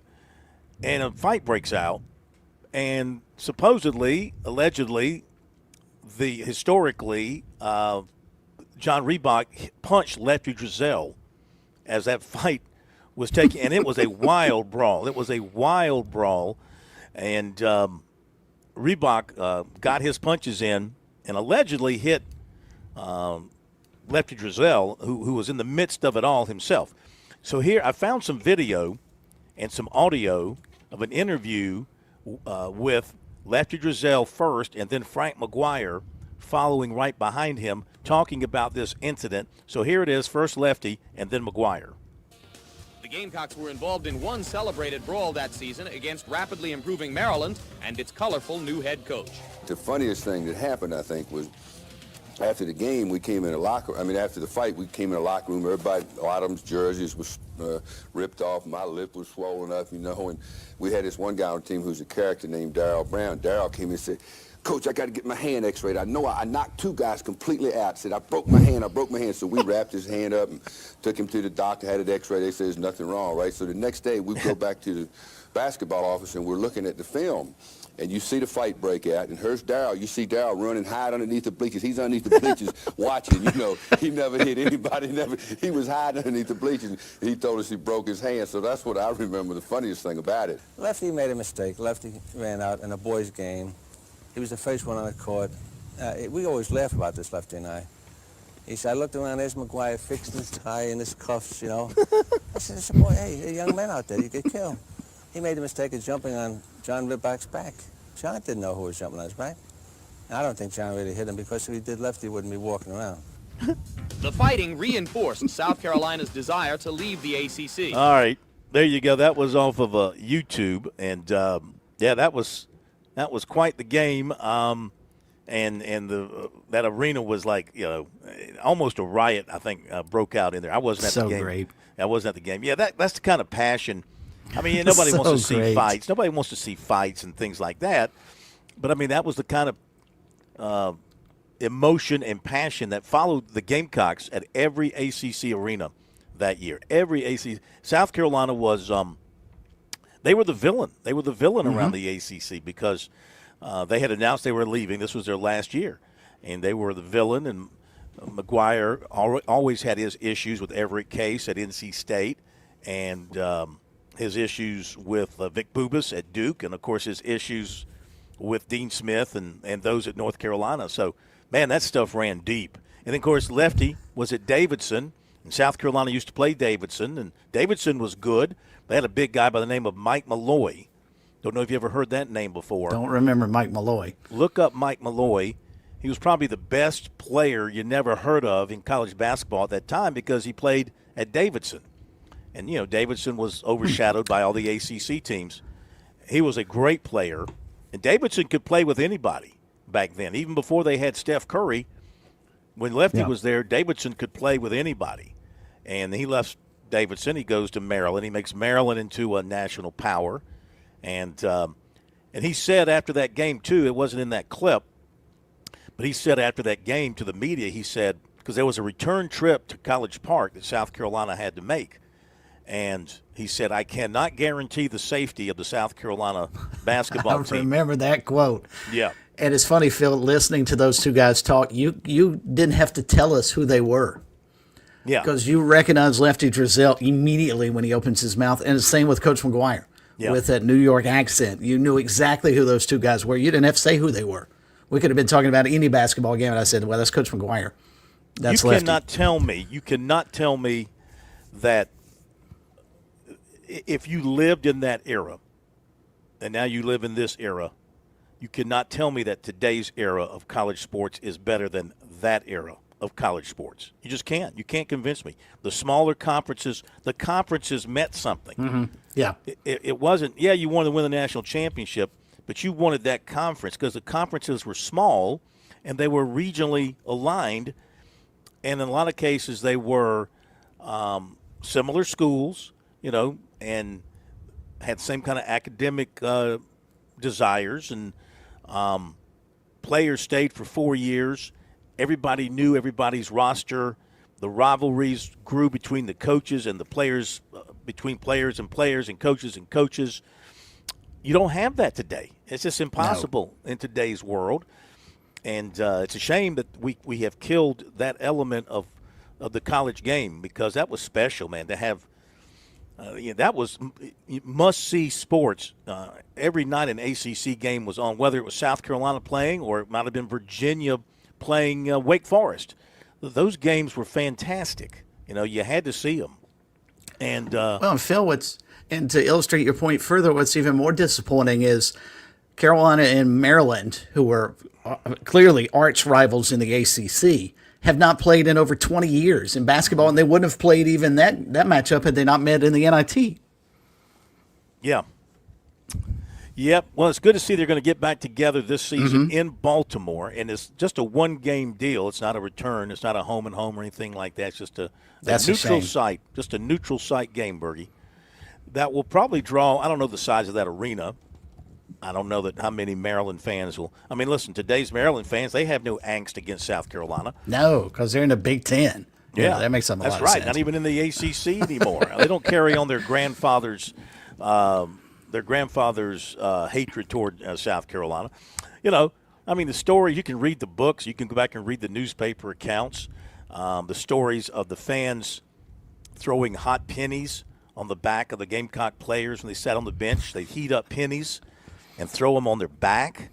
Or the most disgusting one that I can remember, and there's a video of this, but I was listening to Bob Fulton on the radio in South Carolina the senior year, 71. They're playing Wake Forest in Winston-Salem at the old arena there. Not Reynolds Coliseum is what they played in prior to that, a little 8,000-seat bandbox, whatever it was back then. And in the pregame, and Bob Fulton described this, in the pregame, some students, there was a toilet put on – there was a toilet put at mid-court, and some students had taken a crucifix and put John Roach on the crucifix, and they were stuffing him in the toilet, as described by Bob Fulton. I mean, tell you what, but as good a player, and John Roach was incredibly good. He was probably hated as much as he was a good player. Well, because it's incredible. Those players, they were New Yorkers, and they had come off the streets of New York, and they didn't back down to anybody. No, I mean, they really didn't. They didn't back. That group, I would dare say that group, if you're a South Carolina fan, that group of players from Crimmins through Brian Winters, but maybe Kevin Joyce, probably carried the Gamecock logo better than any other group of athletes they've ever had. Maybe I could throw in a couple of the baseball teams in there, maybe a football team or two, but that group, they came in as freshmen. You couldn't play as freshmen. Mm-hmm. They dominated the ACC in the freshman league. And then they, starting that sophomore year of 68-69, they took over. 68-69 was not dominant. 69-70 was dominant. Should have won the whole thing. 70-71 was dominant. Did finally win the ACC, but lost in the first round of the NCAA tournament. But, yeah, that group took a back seat to no one. Billy Baker tells us, and thank you, High School League, Billy Baker, the High School Sports Report, Billy Baker, the High School League, no more Week 0 games. 11 weeks to play 10 regular season games is what he's telling us there. So this will be Week 1. The 14th, or I guess the 21st is Week 1? I'm guessing be Week 1. How about that? Be my guess. Common sense reigns in the high school league. It's outstanding. Somewhere. Let's go to Andy in Columbia before the break. Andy, welcome into Sports Talk. How are you? Hello, fellas. I happen to be sitting right there behind the basket for the Maryland fight. Really? And I was also sitting right there for, which I thought was a better fight, the South Carolina Marquette fight, where you had Jim Jones going up against Tom Riker. That was a good one. And Danny Taylor threw a punch and missed somebody and ended up in the press box. You know how they used to have the press row right down there in the front. He ended up in press row because he missed the whole punch. But Riker, I think, Reebok was tough, but I thought Riker was a little tougher. But that Jim Jones-Tom Riker fight was unbelievable. You know, they say that's the game. Legend has it. There's a big crack on the side of the Coliseum. I think it's on the Park Street side of the Coliseum? Big crack, they said, occurred during that Marquette game because the noise was ear-shattering. It was like noise like they've never heard before, the roar, the screams in there. Do you recall it being that loud? Oh, I recall that everybody hated Al McGuire. And, you know, anytime he would do anything, stand up, you know, straighten himself up, people were coming down on him. But I think it got louder in there during some of the ACC games back in the 60s. You know, I used to go to all the games, go to all the freshman games before the games, and all the games back when the Coliseum first opened. And I think there were some ACC games that were a lot louder. Now, I don't know if y'all mentioned this because I was kind of away for a second, but you know, after that Maryland fight, when South Carolina went back up to Maryland, they had a line. They had to have a police. It wasn't really an escort, but when they got off the bus, they were lined up. The police were lined up so that they could walk. Yeah. Because Lefty had said he couldn't protect. Couldn't promise the safety. Couldn't promise. And then what happens, of course, in that game, Bergie, is there's no shot clock, and Lefty holds the ball. He holds the ball. And South Carolina played right into their hands. He drew South Carolina out. Now, the final score was like, what, 31-30, I think? It wasn't like it was 10-5. Were like that. Yeah. Yeah, he held the ball. He held the ball, and he got the win. Now, Teddy Hefner tells a story because he went up there being part of the Gamecock Sports, and he was talking about how the fans were attacking the bus after the game, shaking the bus. They didn't know if they were going to get out of there alive. Wouldn't be surprised. So good. Wouldn't be surprised. Like you said earlier, Phil, you don't condone fighting like this, but that's, as you pointed out, is what made ACC basketball the behemoth that it turned into. And I was actually at Frank McGuire Arena for the Louisville fight when Purvis Ellison ends up in the stands. Yeah, that was another 88. One. I'll say this: ACC basketball of that time would be the equivalent of SEC football in terms of the passion. Point. Yep. That would be, it definitely meant more back then. Well, let's not forget, fellas, that after we won the ACC tournament that year, all of a sudden the screen went blank. It went black. They didn't show any of the awards that they did every year. Nope. Or anything like that. They just cut off as soon as Owens made that layup. That was it. And they went to a time ran off the clock. Quick wrap. Yep. The TV wrapped up and it was gone. Yep. That made a lot of people in South Carolina very angry, as I recall. Oh, one of many things that did. But you fellas right. have a good Thank evening. you. Enjoy Thank you very much. Bye-bye. Hey, got an interesting story here just coming out. Don't be shocked by this story. The story is that, let's see here, the University of Mississippi today, actually yesterday I think it is, filed lawsuits against Devin Harper and Prince Will what's his name? Malin? Prince Will Malin. Okay. They announced that today. It's a civil complaint against the offensive lineman and the defensive end, including seeking nearly $1 million between the both. $1 million between the both. In documents seen by the Ole Miss Spirit, Judge Kelly Luther will be presiding judge in the suit against Mellon, and Judge Kent E. Smith will preside over the suit against Harper. Both are complaints of a breach of contract concerning the transfers of both players to LSU following Lane Kiffin after he left Ole Miss before the CFP. Both players remained for the CFP run, transferring once the season concluded after January 8th. So, apparently they are saying that they broke contracts. Before transferring to another institution, the athletes signed revenue-sharing agreements that included a provision requiring them to compensate the university with a predetermined amount if they departed before fulfilling their commitments. So that's what they're suing you said over. They stayed through their last game in the CFP. Wouldn't that have been fulfilling their commitment, or no? I don't know. It just depends on what's in those contracts. Right, afterwards, yeah. I don't know.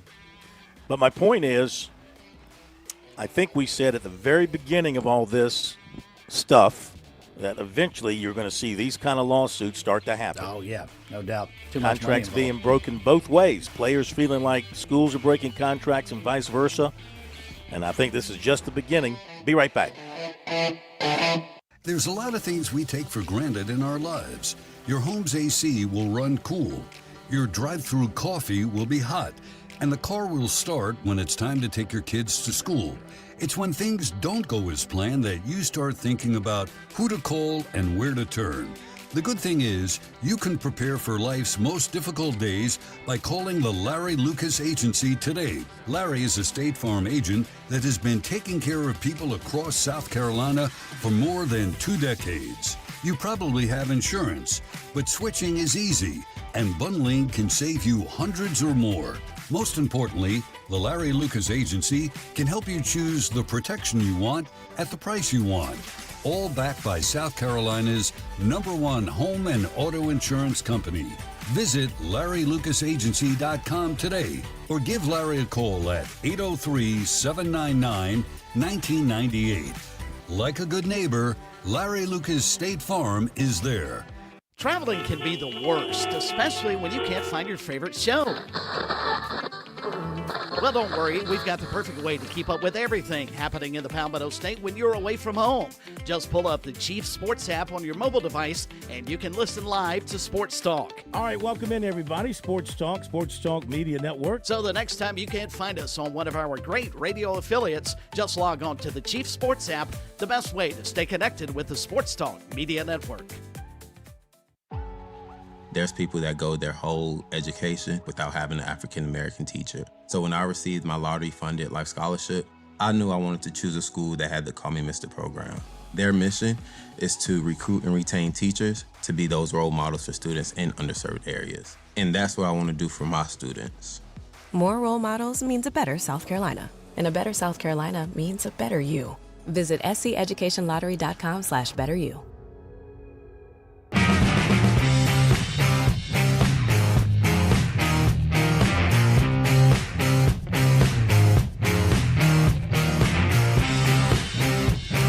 Well, you can add Southern Cal and Arizona State to South Carolina men's basketball schedule.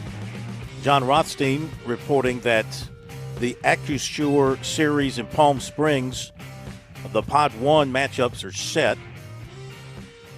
And it's going to be South Carolina and Southern Cal in one of the games, Arizona State, LSU, SMU, Utah State. And then, I guess the next day, South Carolina plays Arizona State.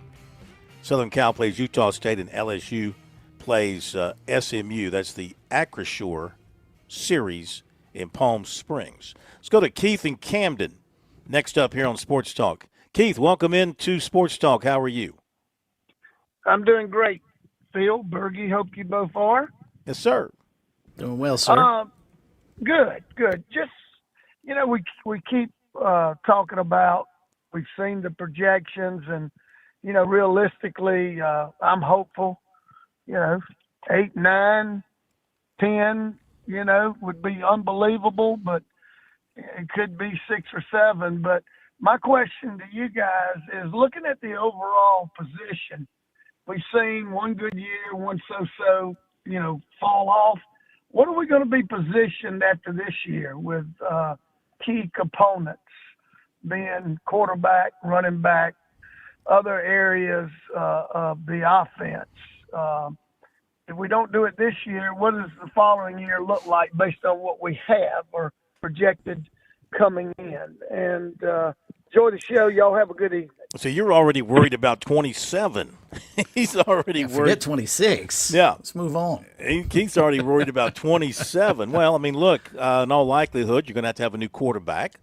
Yeah. And you're going to have deep threat wide receivers. You're going to lose Harbor. Yeah, you're going to lose that. And I mean, part of the problem is in looking down the road is you don't know what your roster is going to be year to year. You don't know who's going to decide to leave early for the draft.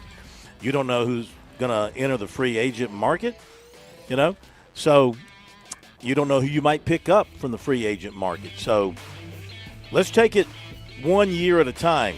And for South Carolina's sake, get through 2026 and then figure it out this time next year for 27. And we'll be back. On Point Weather, brought to you by our friends at Palmetto State Armory. On 107 The Point. Here's tonight's forecast. A chance for some evening and overnight showers. The low is 77. Tomorrow, another combination of sunshine and clouds. Less humidity, fortunately. The high tops out at 95. Thursday and Friday are looking beautiful. A lot of sunshine, highs in the low 90s, and much less muggy. I'm Cal Moss with your On Point local weather. If you've never had genuine Wagyu or Hereford steaks and burgers, you don't know what you're missing. Time to order the best of the best from HandJCattle.com. These are local farmers in Saluda where tradition meets quality. The best quality beef and a discount for Point listeners. Enter keyword The Point as one word and get 10% off, plus free delivery in Lexington and Richland County orders of $50 or more. It's cooked in season over at HandJCattle.com. Press that button, home stew. House. With SRN News, I'm Keith Peters in Washington. President Trump remembers Senator Lindsey Graham as a giant of the United States Senate and a true American original. Mr. Trump joined foreign leaders, lawmakers, and others at a funeral service for Graham on Tuesday at Washington National Cathedral.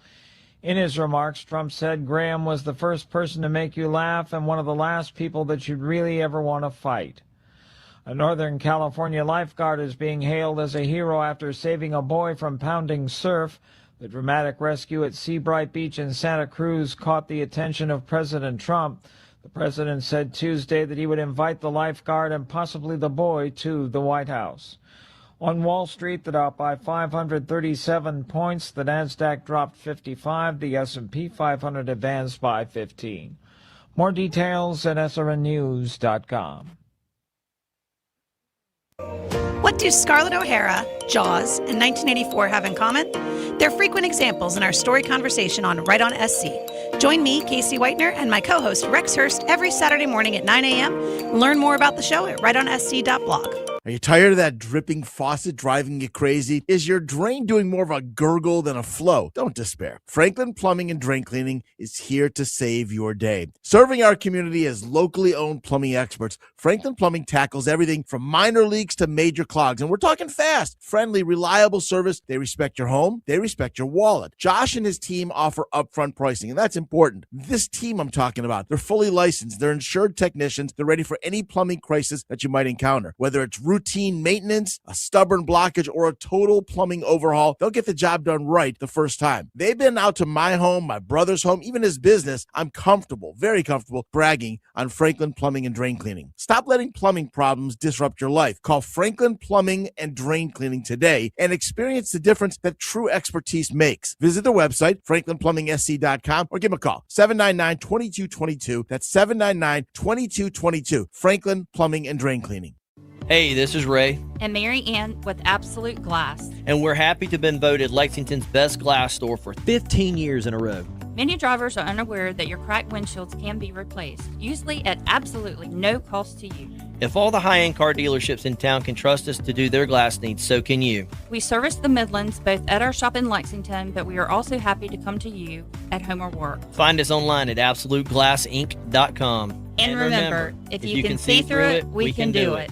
Do you think you're stuck with rising insurance rates? Whoa, think again. I'm David Jolly with South Carolina Insurance Brokers. Most people stay with the big names because they think that's the only way to save. But as an independent insurance agent, I have a secret weapon. That weapon's options. I compare rates from dozens of top-rated companies at once. My clients often save hundreds a year just by letting me do the shopping for them. Same local face, just a much better price. Stop overpaying. Give me a call at 803-380-8877. I'm David Jolly. When you think of insurance, I ask that you think of me. Hey, it's Jay with the Cigar Militia. If you haven't been in our shop on Colonial Life Boulevard in a while, come in and check out the inventory. When we first opened during the pandemic, it was difficult to get product. Well, we just celebrated 5 years and we are now on the map. Manufacturers are lining up for us to carry their cigars. Come in and meet our super friendly and knowledgeable staff. Grab and go or sit and have a smoke with us. We're at 1410 Colonial Life Boulevard, Columbia, South Carolina.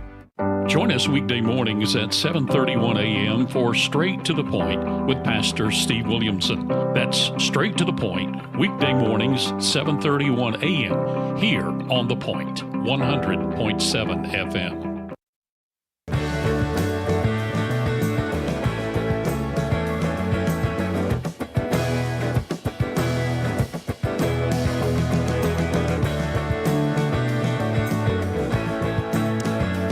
All right, welcome back. Sports Talk Media Network. Talking Tuesday continues. We welcome in the president of Darlington Raceway to Sports Talk for his weekly visit as we talk NASCAR and we talk Darlington, because when we come back next week, we'll be in August, and that means right now we're about 5 weeks away from the Cookout Southern 500 at Darlington. Let's welcome in Josh Harris to Sports Talk once again. Good evening, Josh. How you doing? Hey, doing good. It's a great Tuesday night. Yes, it is indeed. Y'all get a lot of rain over there? Over the weekend, towards the end of the last week, there was a lot of talk about some rain. We got some. We definitely needed it. Some came through on Saturday. Unfortunately, put a damper to our track laps for charity. We had to reschedule that and move it to October. But all in all, some needed rain. Probably could use a little bit more to keep that grass looking good and ready for the Southern 500 weekend coming up in a little over a month. All right. Before we do that, let's talk about Indy from this past weekend and the new rising star in Corey Heim. And, hey, I mean, he's on a great team, a good, young, exciting team with big-time ownership, and he's starting to show his stuff. And what a terrific win for him. In just, his 15th start, he wins a crown jewel race. He wins at Indy. He gets to kiss the yard of bricks and all that kind of stuff. And he held on over those last, 25, 30 laps. He held on and fought off all challengers. Yeah, I mean, when he won at San Diego a little over a month ago, I think it caught everybody a little by surprise just because what you said, he's not running full time. He's running a partial schedule this year, getting ready for that full-time ride next year. But again, backing it up with a win at a crown jewel event, Indianapolis, holding off some very tough, fierce competitors, including his own owner, Denny Hamlin, Joey Logano, and others down the stretch there was very impressive. And you got to give, Booty Barker, his crew chief, a lot of credit for making the right strategy calls, put him in position. And he continues to show the talent that he has and why he was tapped, to get into that 2311 ride next year and why he was willing to run just a partial schedule this year. I think he's looking at it from a long-term perspective, and the future certainly looks bright. Absolutely, and you got to like that 2311 team moving forward with the stable of drivers they've got right now, and Michael Jordan's name being a part of that, and his influence and his notoriety and his celebrity. That's got to be kind of like when the Joe Gibbs team was getting going, and maybe took a little while before he got the right pieces in there, but his name alone was enough to sort of stabilize them and kind of move them in the right direction. Yeah, absolutely. You got three really strong drivers. Tyler Reddick, who obviously got off to such a hot start this year, and still fairly young in his career. Bubba Wallace, who won the Indy race last year and is a star in a sport. And then certainly Corey looks like he's a budding star. He's got a little rivalry already with Carson Hocevar.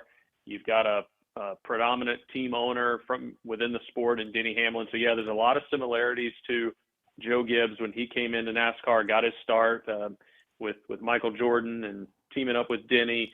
I think they've got a great recipe for long-term sustained success. And right now, Toyota as a whole continues to show a lot of speed, being able to run strong regardless of the type of track. Every week when we show up, when you start to look at the favorites, I think you start at the top with a lot of Toyotas every week that everybody else has got to contend with. Do you know yet if Corey will be in the Southern 500? I haven't seen an entry list come out, and I'd have to do a quick check to see if it was one of the races he's announced at the beginning of the year. I know, sometimes those dates tend to move around, but I'll tell you what, if he wants to run the Cookout Southern 500, we would love to have him. A guy like that, already with two big wins with events on the schedule with San Diego and Indy. If he wants to come chase another crown jewel event, we would certainly welcome him. Josh Harris, president of one of the crown jewels, the crown jewel of NASCAR racing in Darlington in the upcoming Southern 500. He's got to bring Carson Hocevar with him, right? I mean, Phil and I were joking earlier. This doesn't strike me as, say, Dale Earnhardt Sr. and Jeff Gordon, but this is starting to become quite the budding rivalry between those two guys, isn't it? It is, and to me, it's what makes this sport great, and I'm excited to see, again, two guys that are young in their career. They've got a little bit of charisma. They've got a little bit of social media savvy. They're not afraid to, go at each other in a fun, but it's a budding rivalry. So they made no mistake that they're not best of friends by any means, and they're going to go hard at each other. This certainly goes back to 2023 when they were both racing in the Truck Series, battling for a championship. Carson took Corey out in that race, and Corey returned the favor later in the race. Neither of them took home the championship, and now this little rivalry has progressed to the Cup Series. And with these two guys so early in their career, I think it gives us something to look forward to. And I think what helps is they're not just out there beating and banging and running over each other. They're in contention for wins. They're winning races along the way, and that's what's exciting. So looking forward to that. And Phil, I did a quick search, and Corey Heim will be in the 67 for Nice. the Cookout Southern 500. It was one of the races he announced at the beginning of the season. So we look forward to a full field and seeing if he can do some work around the track too tough to tame. He's got a Truck Series win under his belt, so I'm sure he'll be one that we'll keep an eye on as we get closer and closer to the race. That's awesome. That is great news, and that should be fun. And there's already some marketing for you as well with the little feud he's got going with Carson Hocevar. Josh, we didn't. This news actually broke since we talked to you last week. I wanted to get your take on Alex Bowman announcing his retirement. It appears a lot of it is based on the amount of health issues he has dealt with, obviously most notably the vertigo situation this year. But are we going to look back once Alex Bowman steps away from racing and think, boy, this is a young man who we never got to see what he could be as a race car driver after 2027? Yeah, I think it's Alex a little bit under the radar if you can be driving for Hendrick Motorsports. Right. I think he's somebody that we will look back on in 5 or 10 years and realize how talented he was, but also he's not out there looking for the limelight, the spotlight, but he's won some big races. He's been competitive in that car. And he's a guy that we had a chance to have at the racetrack about 12, 18 months ago, and spent a day with Alex. And he's such a nice guy. He loves cars. We got to show him some of our cars in the Darlington Raceway Stock Car Museum. Let him drive around Jim Reed's car that we've got there. So a cool experience, and certainly respect his decision to step away. I think naturally, there's going to be a lot of correlation to the injuries he's suffered over the last couple of years in and out of the car, not only in NASCAR, had a sprint car wreck where he hurt his back. And I think that certainly plays a factor. He's said that, all along he's looked at age 35 as a time that he's identified as maybe being ready to step away and do other things. I think he's looking forward to just enjoying the life that he doesn't get to have right now being a race car driver. And everybody's a little different, so you got to respect his decision. But someone will certainly miss. And I thought it was cool the way they went ahead and announced it. Gives Hendrick Motorsports plenty of time to go out and fill that seat. I'm sure there will be a lot of suitors for it, and we'll see what happens. I'm not pinning everything on this one decision here, but you do have to wonder with the current group of drivers. They're all making more money than they ever probably thought they would make when they were coming up, and that changes your perception on things and families and everything. You wonder, like, you got Joey Logano and you got Denny Hamlin, and I think those are maybe Keselowski's still in there. I don't have the entire list in front of me, but there are very few grizzled veterans left, and you wonder when these guys decide to hang it up, considering Bowman's going out at such an early age. You wonder how many of the new age drivers will want to be racing deep into their 40s. Like, guys used to race deep into their 40s, into their 50s even. Yeah, it's certainly been a cycle or a trend that we've seen of guys stepping away from the car earlier than we've had in years past in the sport. But I also think that's a correlation to how early they're getting into the cars to begin with. You think about guys like Dale Earnhardt, and his rookie season was nowhere near as early as some of these guys are getting their rookie seasons. A guy like Connor Zilic at 18 years old, 19 years old. So they're starting a lot earlier. Certainly, competing at the highest level and having success over a number of years gives you the opportunity to build, a nice foundation for yourself for when you do decide to step away. But I don't think it's a trend we'll see, guys getting out in their mid-30s consistently. I just think different drivers are motivated by different things. Some will probably try to drive as long as they can, and others have things they want to pursue outside of the car. But I do think a lot of it also ties into how early they're getting their start at some of the higher levels of our sport. That's a good point. Okay, what's going on at the Pearl of the PD these days? As you again, we got a week off, and we come back with the August schedule, and then it's the Cookout Southern 500 with the beginning of the chase, starting things off in September. So I know the phones are ringing, and the website's probably smoking with people trying to get those tickets. Yeah, it's we're not too far away from being under a month countdown from race weekend, so it's exciting. Obviously, a lot of prep work going on around the track and around the facility, getting ready. I'm going to head up to Iowa here in a week or so when we resume after this week off, and get up there and shake some hands and talk to some folks and make sure everybody's ready for Darlington in a little over a month. And whether it's grandstand tickets, whether it's coming out and spending a week with us camping, we're going to have a week full of activities in and around the community. We got the Hauler Parade on Friday. We'll have the Hauler Showcase down at Florence Darlington Tech on Friday afternoon. We're going to have the Terrence Caraway 5K on Saturday morning. We've got great racing action, so it'll be a full weekend experience as it always is. And can't wait to see a packed house all weekend. If you haven't got your tickets, get them now, darlingtonraceway.com, or give us a call at 866-459-RACE. Don't be left behind. You're going to Iowa, you said, to shake hands and kiss babies. Are you running for something? It's always good to put get out there and walk through the garage and talk to some teams, make sure they remember that Darlington's coming up, and as they're doing interviews and drivers are talking to the media in the next month, that they don't forget that the chase kicks off at Darlington, and a crown jewel event's right around the corner, and we can't wait to welcome them to South Carolina. Absolutely. Thank you, sir. Have a great weekend, and we'll talk to you next week. Thanks, Josh. All right, thanks, guys. Thank you so much. Okay, Josh Harris. Yeah, it's an open week this week. I think one of only 2 open weeks on the schedule, right? They don't get many. And I guess Josh is going up to get involved in the Iowa caucuses.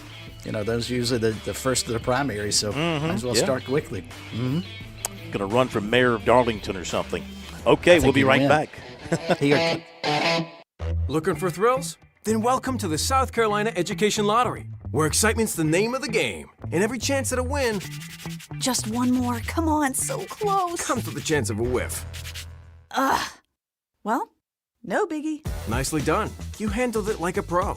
Because when the stakes start getting too real and you find yourself playing for more than fun, it might be time to take a break. Good point. Playing for fun makes you a better player, and a better player is a better you. Learn more at SCEducationLottery.com.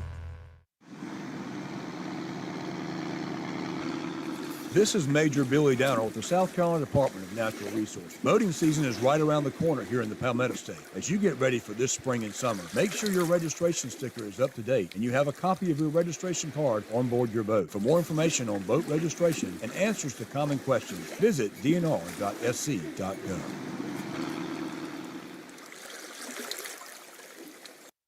Effective training is not just about lifting heavier weight.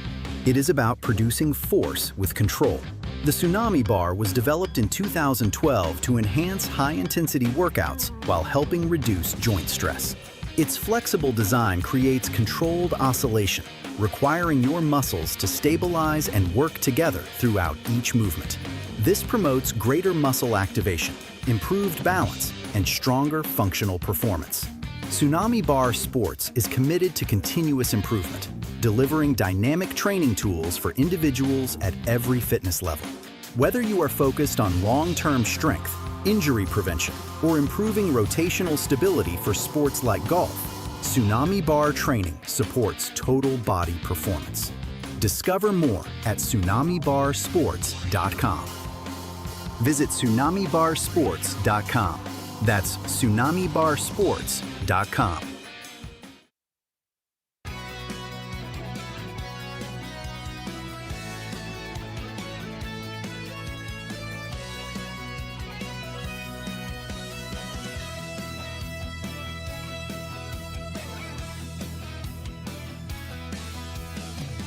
I'll give you a little coach talk here before we wrap things up on this Talking Tuesday from the ACC Media Days a couple of weeks ago. Manny Diaz done a great job. A little surprised at how good he's been at Duke, considering how it didn't go so well for him at Miami. He's come into Duke, and he's done a nice job. Of course, he had the benefit of a terrific quarterback there. And, last year got him to the ACC championship game. They were good the year before that. One of the things he talked about at ACC Media Days in Charlotte was the composition of his roster and how he's gone about getting the right people for Duke to come play football and to fill out his roster. College football is pretty simple, right, in this day and age. It starts off with evaluation. And the way we were able to evaluate a football team last year that got us here that first week in December, you got to have acquisition, right? You can't just evaluate them. You got to find a way to get them on your campus and to choose to come to your school. And then when that happens, then it comes down to development and deployment. We take pride in how we develop at Duke. I sat here this time a year ago and mentioned that it was the strongest and the fastest Duke team that had been on campus since David Feely, our strength coach, either under me or Mike Gelko previously. And the development mattered. And then the deployment. And by the way, the deployment changes year to year. How we won 9 games in 2024 is very, very different than how we won 9 games in 25. In 24, we were much, much better on defense, did enough on offense, protected the football. Last year, the strength of our team was obviously our offense. Took a step back on defense, but found a way and did enough. And we didn't do everything right, and we made our own messes out of conference. But the one thing we were good at is we were good at winning games in this conference. And to win 7 and to go on to win the Sun Bowl and finish with 9 wins, that's the last piece of the puzzle. After development, deployment, it's the connection. And I do think that's in an era of the game becoming transactional and you can be very cynical about the state of college affairs. I think these 3 guys represent the connection that we have in our locker room. That no matter if the names change, that the culture, and I know coaches throw that word around too much, that the culture is so strong that we bring in new transfers, they become us, and we have a very distinct us at Duke, which I'm very proud to be the coach. And so what we do now is we go again. No different than in 2024 when the narrative was what's left at Duke. The head coach left, the quarterback left, the best D tackle transferred in conference, the best running back transferred in the triangle, the best DB went to Oregon. It was all about who's left at Duke, and those guys found a way to go to work, and they found a way to win 9 games and take Duke to the Gator Bowl for the first time. And so what this offseason has been about is about creating evidence. The exact same thing, the process, not about trying to recreate the outcome of what happened a year ago. It's about rediscovering the process. That's why David Feely is elite in the weight room, because his standard never wavers. He understands what it takes. Our players have the confidence in how we've gotten there. And even though we've had different names on the back of the jerseys over the last couple of years, or even going back to the last 4 years, the constant has been how we work and how we prepare. And guess what? The data's coming in from this summer. We're stronger as a team average in the bench, the squat, and the power clean than we were a year ago. Last year we had 5 guys that run 22 miles an hour. This year we just this morning had another PR. We have 11 guys running over 22 miles an hour.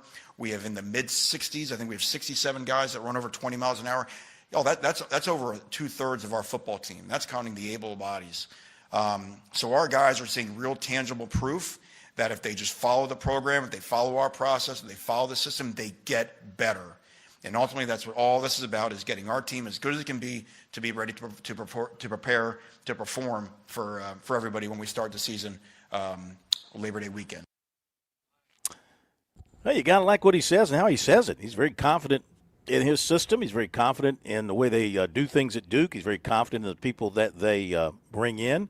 He does have another good quarterback coming in. He's a transfer out of San Jose State, a native of California, Walker Eggett.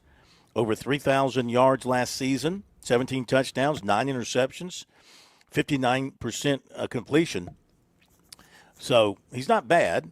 In his career out there, over 5,000 passing yards and 30 touchdowns with 19 interceptions. That's a different league, of course.